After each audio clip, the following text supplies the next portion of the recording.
মেমারি কৃষ্ণবাজারে তৃণমূল কংগ্রেসের প্রার্থী রাসবিহারী হালদারের সমর্থনে পথসভা। আগামী 29শে এপ্রিল রাজ্যে দ্বিতীয় দফায় ভোট। মেমারি বিধানসভায় বিভিন্ন রাজনৈতিক দলের প্রচার চলছে জোর কদমে। সেই পরিপ্রেক্ষিতে শনিবার বিকালে মেমারি পৌরসভার 5 ও 6 নম্বর ওয়ার্ডের সংযোগস্থলে কৃষ্ণবাজারে তৃণমূল কংগ্রেস প্রার্থী রাসবিহারী হালদারের সমর্থনে পথসভা আয়োজিত হলো। উপস্থিত ছিলেন মেমারি পৌরসভা chairman Swapan Bishayee, councillor doctor Krishnapada Biswas, councillor Chiranjib Ghosh, যুবনেতা মুকেশ শর্মা, শহর সংখ্যালঘু সেলের সভাপতি শেখ শামীম সহ আরো অনেকেই। আমরা জানি আমাদের মা বোনদের যে চিন্তা ভাবনা, তারা নিশ্চয় যে ডালে বসে আছে সেই ডালটা কাটবে না। মা বোনেরা যে টাকা পয়সা পায়, মাননীয় মুখ্যমন্ত্রী দরিদ্র মানুষের কাছে যে টাকা পয়সা যায়, বিজেপি কি বলছে? 3000 টাকা করে দেব, বেকারদের 3000 টাকা করে দেব। এখানে তারা কল কারখানা বানাবে। শুনে নিন বন্ধুগণ, এই সারা ভারতবর্ষে 75,000 কল কারখানা বন্ধ। ওরা বলছে 1 কোটি মানুষের চাকরি দেবে। কোথায় চাকরি দেবে?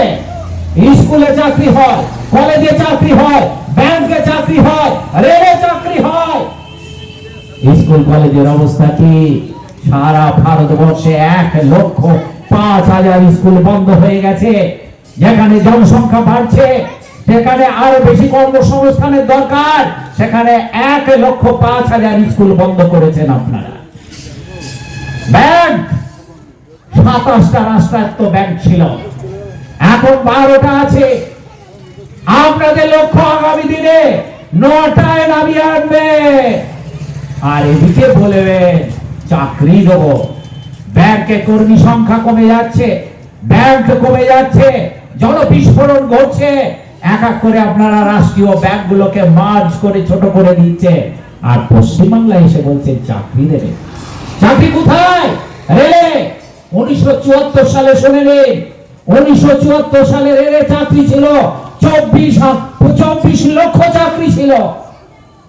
আর এখন মাত্র 9,52,000 কর্মী রেলে চাকরি করে। আর আপনারা কি সিদ্ধান্ত নিয়েছে? বিজেপি গভর্নমেন্ট কেন্দ্রে সিদ্ধান্ত নিয়েছে 2026 সাল ডিসেম্বরের মধ্যে ওই চাকরি সংখ্যা 6 লক্ষে কমিয়ে আনতে হবে। আর পশ্চিমবাংলায় এসে বলছে কর্মসংস্থান করবে 1 কোটি মানুষের। লজ্জা করে না ভাওতা দিতে মানুষের কাছে? এই হচ্ছে বিজেপি। বিজেপির গুণগান এখানে করলে আপনারা অবাক হয়ে যাবেন। তারা বলছে নারী সুরক্ষা দেবো। হাতরাস ভুলে গেছে। 4 জন মিলে একটি দলিত মেয়েকে নিষ্ঠুর ভাবে অত্যাচার করেছে, ধর্ষণ করেছে। পুলিশ নিয়ে গিয়ে তাকে পুড়িয়ে শেষ করে দিয়েছে।